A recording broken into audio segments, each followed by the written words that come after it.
So first off, let me just explain to everyone in class that, not my class, our grad class. We are here on Wednesday, the day before Thanksgiving, so I have 4 of my students who are seniors in the English 12 class who have been awesome enough to volunteer some of their time to come in, even though they don't have to, not for any extra credit or anything like that, just because they're awesome kids. They're also on my basketball team, so they're kids that I would see today anyway, because we have a game, who have come in to help out with this. So thank you first off to them. What we're doing today, my objective for our grad class is to monitor understanding and confusion, monitor comprehension as we're reading something that hasn't been seen by them before. So right now in our class, in our senior class, we're in the Middle Ages. We're reading things like Gawain and the Green Knight, Death of Arthur, moving into the Canterbury Tales. Our next unit is going to be on the Renaissance and moving into works by Shakespeare. So what I gave them today is something that we're not going to get to for a few weeks, and that's a background reading on the Renaissance and some stuff that they just need to know culturally and historically before we actually start reading anything by Shakespeare. So first off, I'm going to start by asking you 4, what is it that you already know before we get into this complex background reading, which is going to be fairly difficult? What is it that you guys already know about Shakespeare? He wrote Romeo and Juliet. He did, which you guys read, right, as freshmen. Okay, so a while back. What else do you know? He's a poet. He wrote some poetry. Yes, very good, Kelly. What else? It's hard to read. Hard to read. Very, very hard to read. And why? Why is it so hard? So Complex long ago. wording. Yes, difficult. Words, it was so long ago, it's just written differently than what we're used to. Anything else you know about Shakespeare? Where's he from? England. England, very good. Okay, so you know the basics about him. Now, the reading that we're going to be doing today, just like we did with the Anglo-Saxons and with the Middle Ages, it's not necessarily just about Shakespeare himself. It's about the world that he lived in, the stuff that was going on around him, because we have to know that stuff before we understand why he wrote what he did, the content of what he wrote. A lot of it is based off of what was going on in the world around him. So with this background reading, we're going to use something called a dot procedure. And with this procedure, we've gone through the text already and put dots in the text where I'm going to ask you to stop. When you see one of those dots, I'm going to ask you to stop. And on the sheet that you have in front of you, that chart, you'll see 2 columns. One of them says understandings, and one of them says confusion, areas of confusion. So when you get to those dots, go to the chart that you have in front of you and write down anything from that section that you understand. You know you get it. It's for sure a fact that you understand. Then in the areas of confusion section, go ahead and write anything that you don't understand, that you need to follow up on, that we're going to talk about together. After you've written those down for yourselves, turn to each other and talk about things that you get first and then things that you don't. You might realize that as you're talking about the things that you get, that some of your questions have already been answered. But if you find, all right, I still don't know an answer to one of my questions, then talk to each other. You guys can use the technology available to you, so you've all got your phones. If there's things that you, words that you don't get, as always, be active readers and be looking for things that you don't get. And then you can always ask me as well. All right, so we're going to start with that first paragraph. And again, it's background reading just on the Renaissance itself. So it's not about the story specifically, it's about the time period more so. All right, so we're going to start with that opening paragraph that starts within the opening years. We're going to read up to where it says 1485. At that point, stop before you talk. I want you to write understandings and then areas of confusion. Go ahead and read that first section.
so it looks like you guys are starting to finish. So as you finish, again, shoot for 1 or 2 understandings, and then anything at all that has confused you in that first section, anything at all that you need to follow up with. Once you guys have that written down, go ahead and talk to each other. We'll make sure we get the first paragraph, and then we'll go ahead and move on to the second. Wow. I said the Renaissance was a rebirth of learning and philosophy. Oh. And it was an all Europe. Yeah. That's not what I said too. Yeah, that's what I said. What about confusion? I said, was it all of England? Or was, I think it was. It said spreading westward across Europe. Where are the manuscripts found? Because it said unearthed, and I don't know what that means. It says they survived ancient Greece and Rome. So I guess they were Survived. You said you don't know what means, Kelly? Unearthed. Unearthed. Okay, so using context, which you talk about all the time in class. Can anyone figure out? It's not a word we use a lot, but some more and more of these were unearthed in libraries and monasteries. were like found and like, yeah. Yeah, just as more of these were discovered, the interest started to grow in these sorts of things. Okay, so we know the definition then of what a Renaissance is. It's a spiritual, cultural rebirth that's happening throughout England. We know where that came from. So I mean, where do these ideas start to come from? Greece and Rome. Right, Greece and Rome. These things were, these manuscripts, these stories, all these documents were unearthed, were discovered from ancient Greece and Rome, and as people found them, they found this, it cultivated all this new interest in things that were new to them. Started to give them all these new ideas, and it started to cultivate all this sort of spiritual and cultural and emotional connections to things from ancient Greece and Rome that they didn't have before. So that starts to impact the way that they write, the way that they think, their culture as a whole.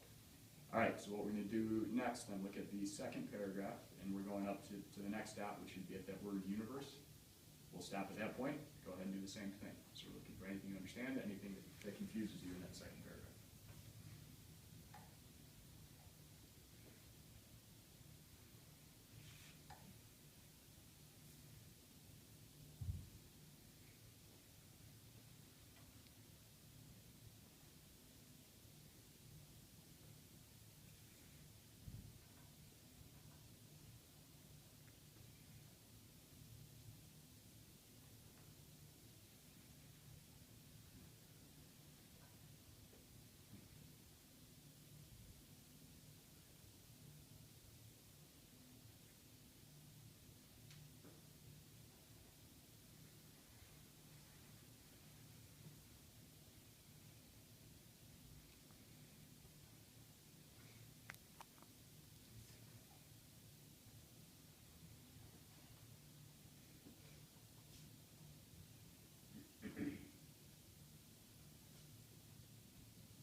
Start to finish.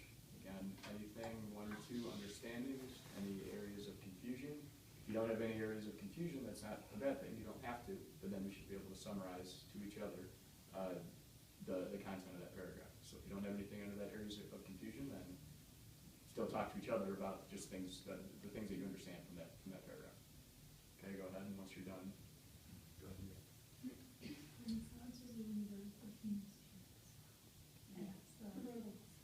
They put that like it spreaded or developed through Italy and most of the other European countries. Yeah, and it led to the Protestant Reformation. Any areas of confusion that you guys wrote? Was the Protestant Reformation in all of Europe? Anyone have an answer? What do you think? Yes. I thought it was. Why, I mean, is there text evidence? It said like. And other European countries. Yeah, it said like spread throughout, or spread to the European countries. Right. Like that revelation. So I mean, it's like what we talked about with the Anglo-Saxon unit and the spread of Christianity. It wasn't like instantly all of England became Christianized, but it started to spread. So I mean, we're dealing with the same thing here. It's a gradual process, but it's not something that happened overnight. But yeah, it does spread throughout all of Europe. All right. So other areas of confusion at all? Are we good? Okay. So as we move into that next section, you can see based on the header, we're talking specifically now about England. So if we're talking about the Renaissance in England, how it impacted that particular country. Same thing, we're going up until the word treasury. When we get to the word treasury, stop, go ahead with any understandings, anything that confuses you.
Second, there's some, you should have noticed some big names in this section, names that we're going to go further into detail on. But hopefully a few of those names show up in your areas of understanding. Go ahead and talk to each other, things that you got from that section, things that you are confused about. The Renaissance was divided into 3 parts. Yeah, 2 Romanovs and Elizabeth and Stuart. Mm-hmm. And And Henry was about unifying the country. So he basically wanted like to help the country right away. Yeah, not just strengthen. Now we're going to talk about a few Henrys. So which Henry are you talking The about? 7th. Henry the Seventh. Okay. And then another big name that we're going to go into quite a bit. Not a Henry. Elizabeth the First. That was the strong point of the Renaissance. All right, so it was under her reign. So Elizabeth is going to be a big name that we focus on. A little bit later on, that's actually the era in which Shakespeare himself was writing. So that'll be a big area of focus. Okay, so Henry VII, big name to know as far as unifying England. Elizabeth, big name to know as far as being the high point of the Renaissance. All right, we're going to take a look at one more paragraph, which is going to get into another name. It's going to focus on a different Henry. I want you to pay close attention to him. Same thing goes as far as understandings, things that you don't get, and then we'll wrap up with this section. All right, go ahead.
on what intellectual ferment of the Renaissance meant.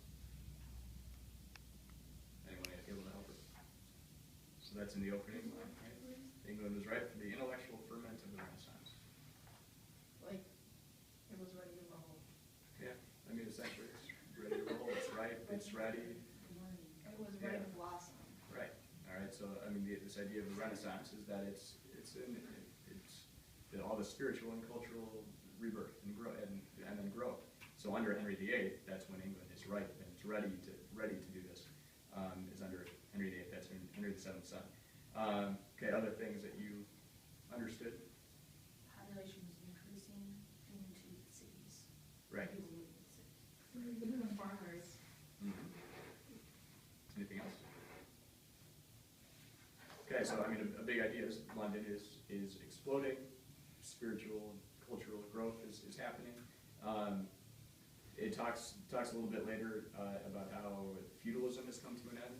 Any of you guys remember what feudalism is? Something we Is that like fighting something? Because feud is fight, isn't it? that's a good guess. Feudalism was something we talked about way back with the Anglo-Saxons, where it's up to the lords, it's up to the people in power to dictate how much land other people have, and land equals power. This starts to die. This starts to die during this period. So I mean that's a key word that I wanted you to hopefully take some notice of, and hopefully be familiar to you. So Henry VIII is a guy that we're going to talk about more going forward. He's one of the most important figures of this Renaissance period. So that's someone that we're going to get into a little bit more as we go into studying this unit early on. Now, thinking back about the units that we have covered, thinking about the Anglo-Saxons and the Middle Ages and things from those units, we've talked in both those units about the stereotypical hero that comes out of those groups. And you remember with the Anglo-Saxons, who are our very typical heroes that we had with the Anglo-Saxons? Beowulf was like the prominent face of the epic hero.